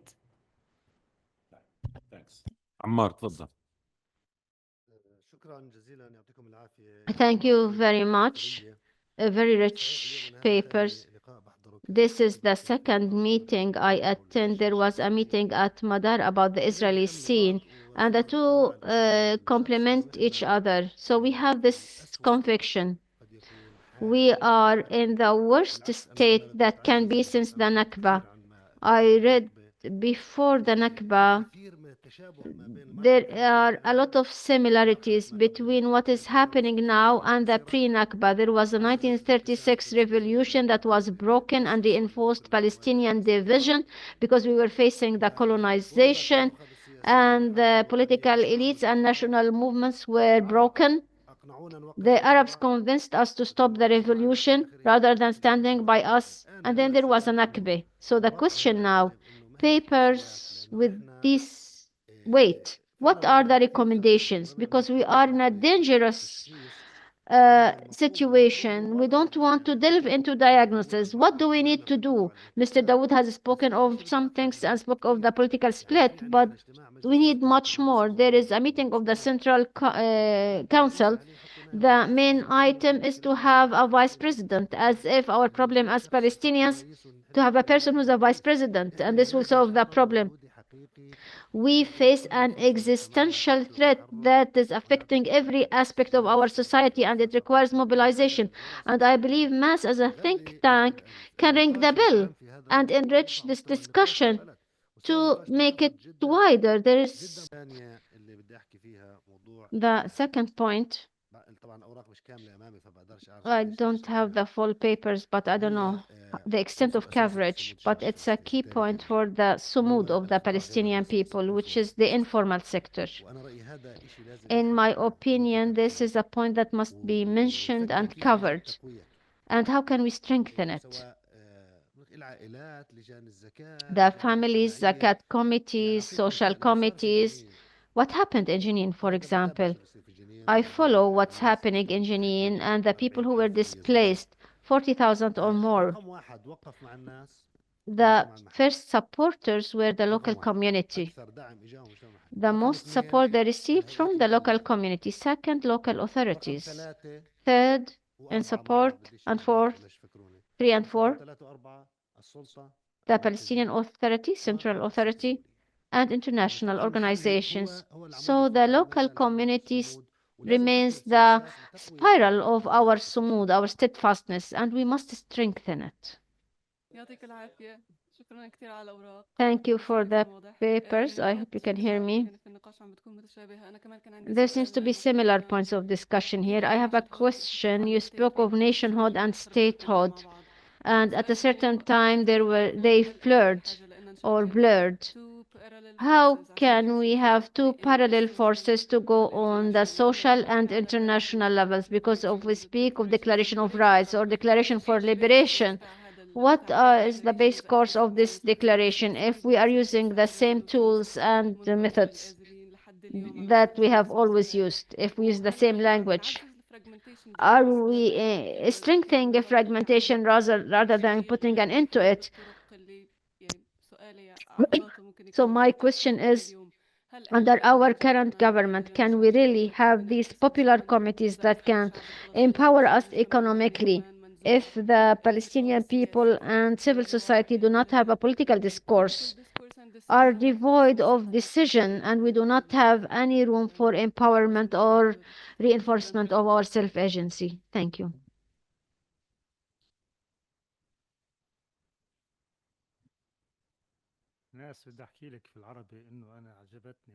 I liked your intervention in us.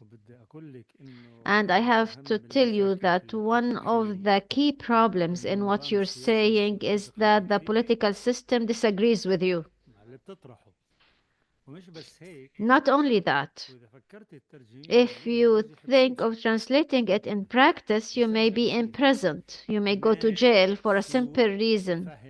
There is a misunderstanding and misappreciation of the relationship with Israel, which was supposed to be interim and became permanent. And is permanent without any Palestinian content. Because I don't want to take much of your time. In 2010, I had a campaign against settlements and the authorities stopped me, not anybody else. We must visit your office and talk about this, Inas. I believe all the papers, we've seen only summaries, as Ammar said, but the papers are very interesting. They're worthy of being studied. But they have a problem.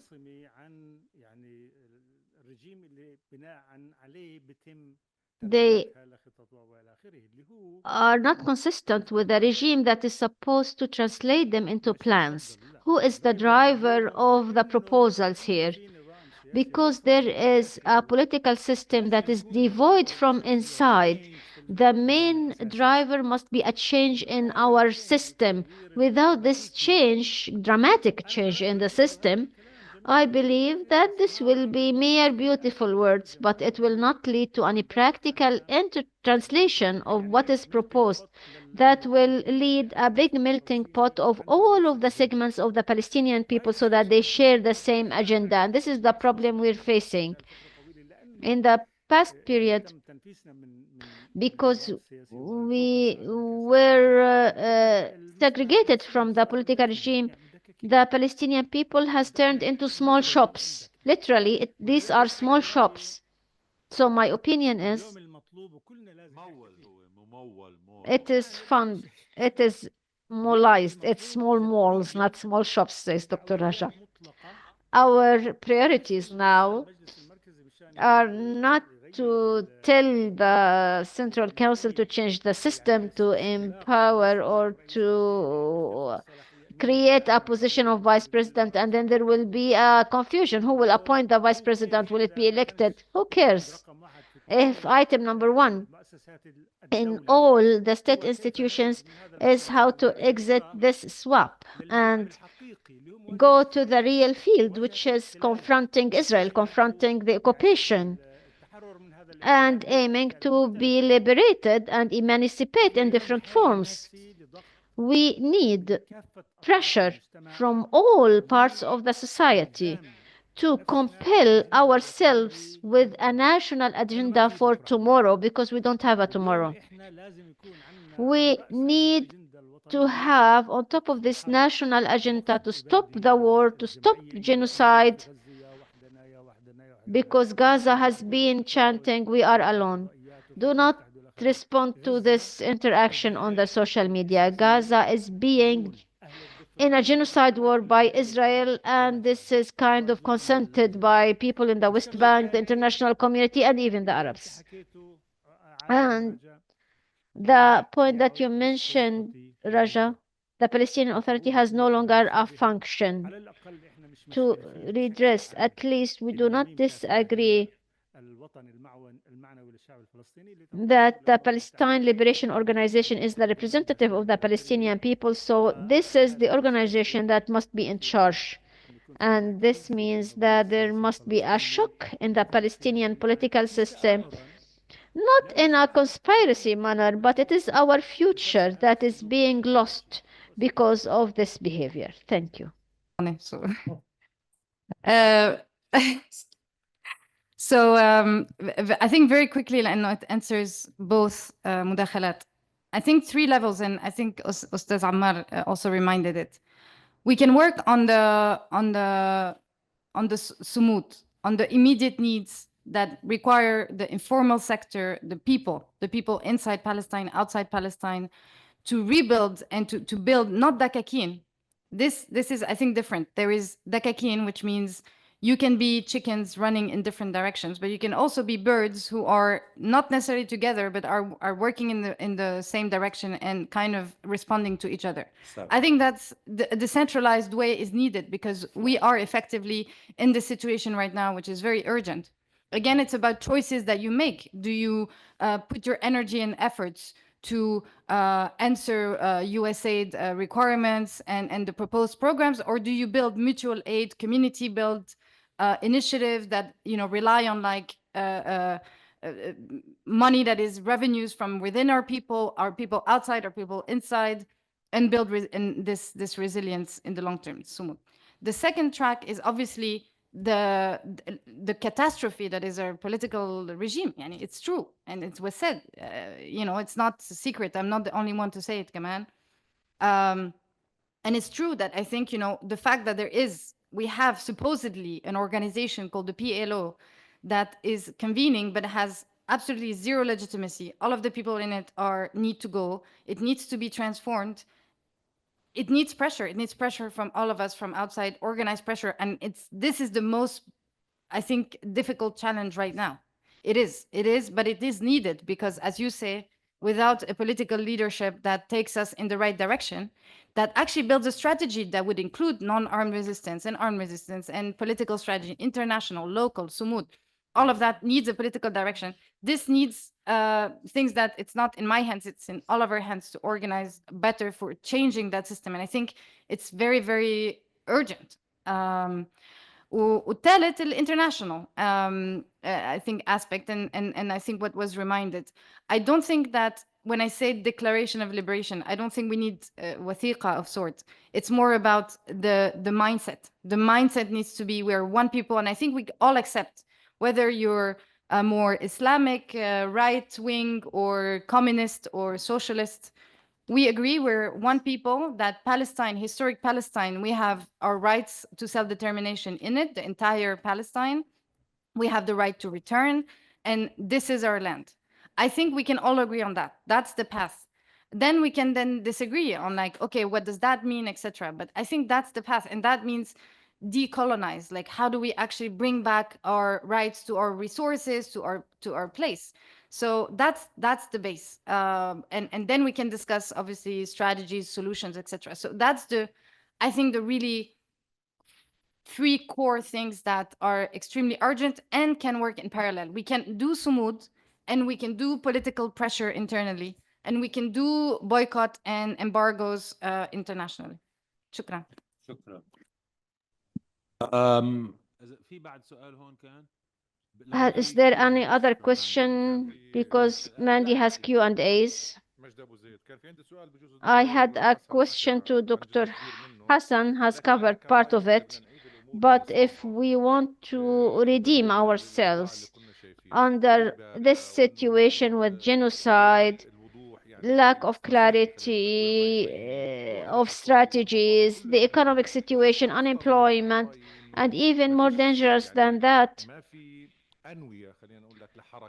there isn't any nucleus of social movements that probably within 10 or 15 years there could be change.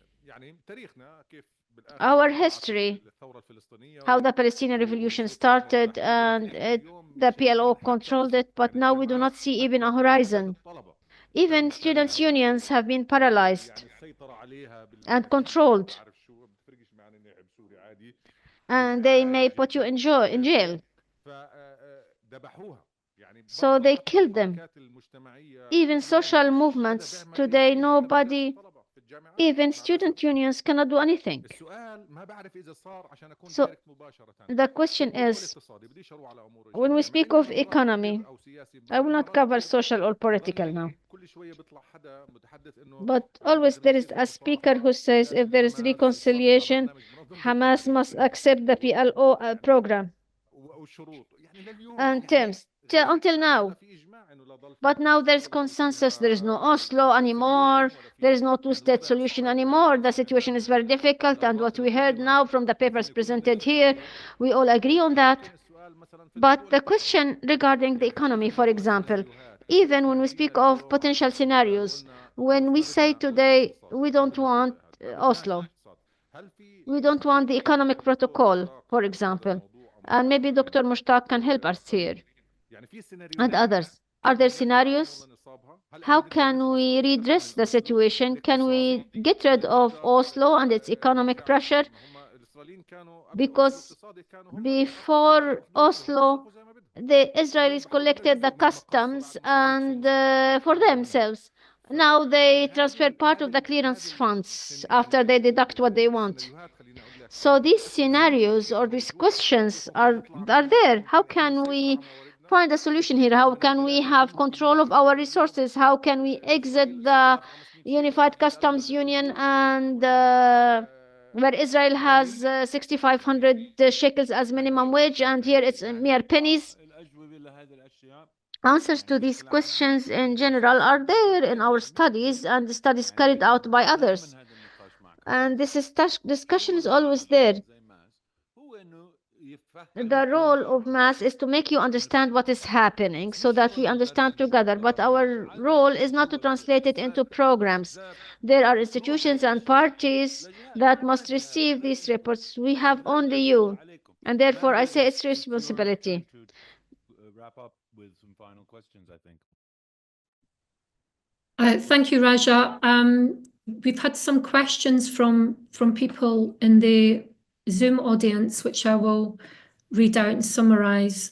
All of them are related to political strategies. So the first question is, given the perceived stagnation of traditional approaches, how might Palestinian activists, scholars and allies critically reimagine strategies to advance self-determination, justice and rights? What innovative frameworks and alliances could redefine pathways towards meaningful progress? Second question is echoing the same, asking what advice would the speakers give to the global solidarity movement as to how to best support resistance in this new reality of demographic genocide? And the final question is, we know where we are, we know what's happened to us. The big question is what we need to do to get out of this mess we're in.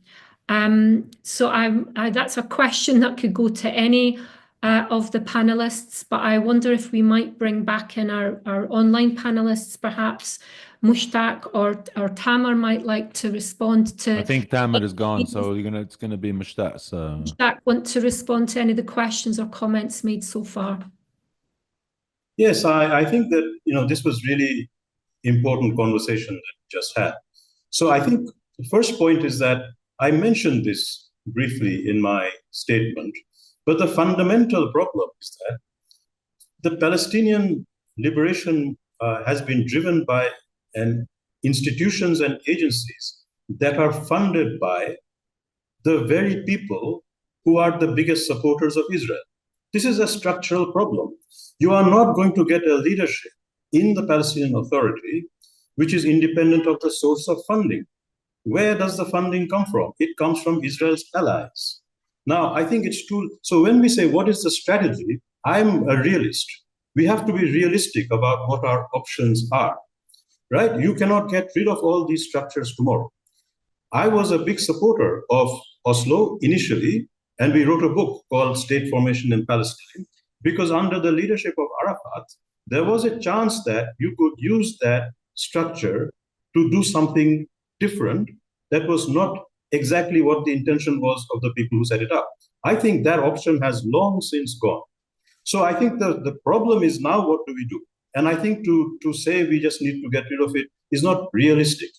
So I think that in the same way, I agree with Ines that to talk about rights seems rather mild when we should be talking about liberation. But where do we take this discourse of liberation? Who's going to listen to it? I think that the genocide is being carried out in the context actually of a horrendous discussion of rights. Our prime minister in the UK is debating whether Israel has the right to kill non-combatants as part of a fight. This is a question of rights. It's not a question of liberation. Now, someone from the Carter Institute, I think, asked the question, if you're going to deliver food, what do we do? It doesn't help to talk about liberation, but you can talk about, if we want to deliver food, this is why it's not going through. These are the rights that are being violated. These are the rights that are being stopped.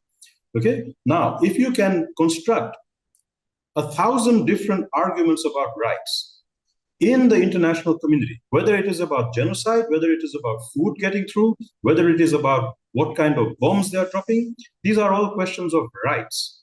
Now, this is one part of the story. The other part of the story is what I was saying, is that we need to get out of this discussion, because liberation brings the question of liberation from what and for whom. Is liberation a two-state solution or liberation of one state? I think that the liberation question and the rights question are deeply connected.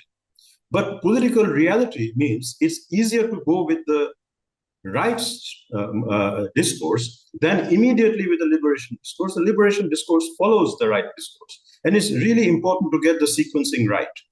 Because if you don't have the rights discourse and you say liberation, they'll say, okay, these terrorists are back again. Now they want to set up the old PLO and throw bombs. Now, so I think we need to make it clear that liberation is also a right. The right to national self-determination is a right. So it's a right with lots of other rights: right to life, the right to movement, the right to marry who you want to marry, the right to food, the right to resources. I think we just add this up. And to me, this is the realistic approach. The realistic approach is all of us add our rights-based movements to a big rights-based movement, and that becomes a liberation.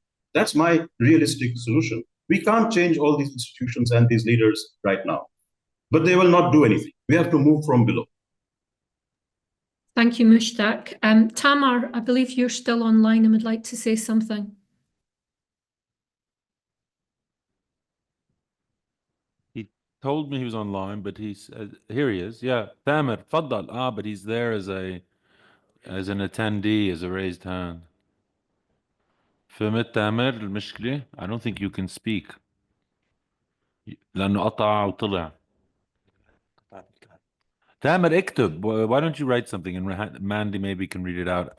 A quick final comment, Mandy, from Dawood. I'm not going to say anything more. So I will reconfirm that everything we said about social justice system, because in the absence of such a system, our internal solidarity is regressing. We have dismantling of our internal front and social cohesion. Today, things are happening as if they are in a different country. People fear injustice. There is no justice. Everything is because of the absence of the policies we're speaking of. Once again, we reiterate we are under a colonial system. We struggle for freedom and self-determination, and our main priority is to preserve our society and reinforce our steadfastness on the ground. A social protection system, dignified minimum wages, social and health insurance, adequate education. It must be a comprehensive system. It's a simple idea. And we need to focus our priorities here. It is to have the first spending is to strengthen our steadfastness. And what will strengthen this is social justice and the social protection system. And this is what we need to focus on. If Tamer waits a minute, we're trying to give you give you back your panelist status. Maybe Mandy, a few more words, and we'll close after that with Tamer in case we get him back. Would you like to say something more? I was just going to thank the speakers and thank the audience for attending and draw their attention to the fact that they can download the report from the MAS website in Arabic and English, and to sign up for your future events, because you've been holding a lot of very important events over the last year and beyond. Thanks. And hey, Tamer, I think, is back with us. Thank you, Tamer. Sorry. Hi, thank you again. طيب يعطيكم العافية. ملاحظات كلها في محلها والأمانة. These are important comments and difficult questions. If I use the term roadmap, although I hate it because in our context it's pejorative. But the last point we start from and we need to focus on is our reconciliation and reviving the PLO.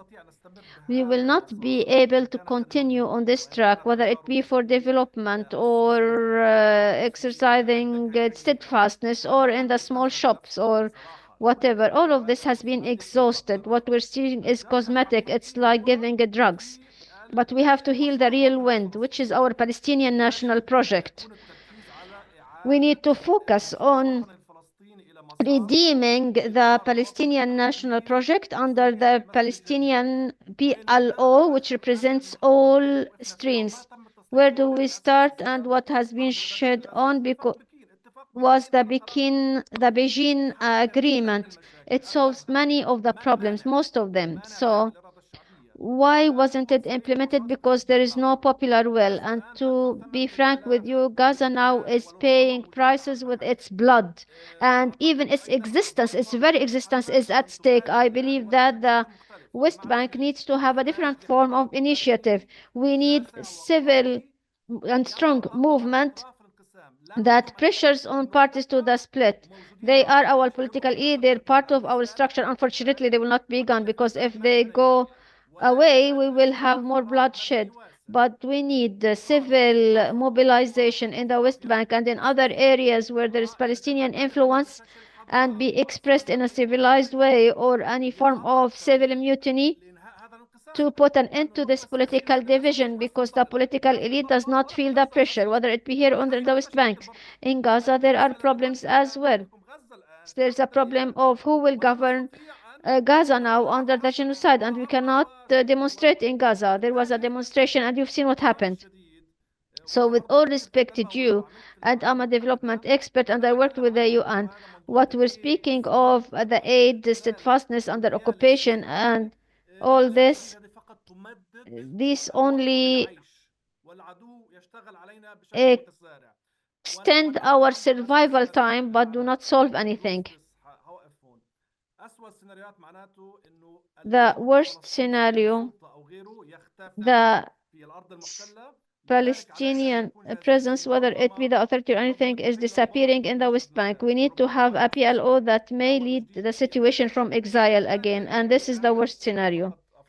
So these are only ideas, but they all need further discussions. Thank you. Thank you. Mandy, you can, I just want to say thank you to everybody before Mandy closes.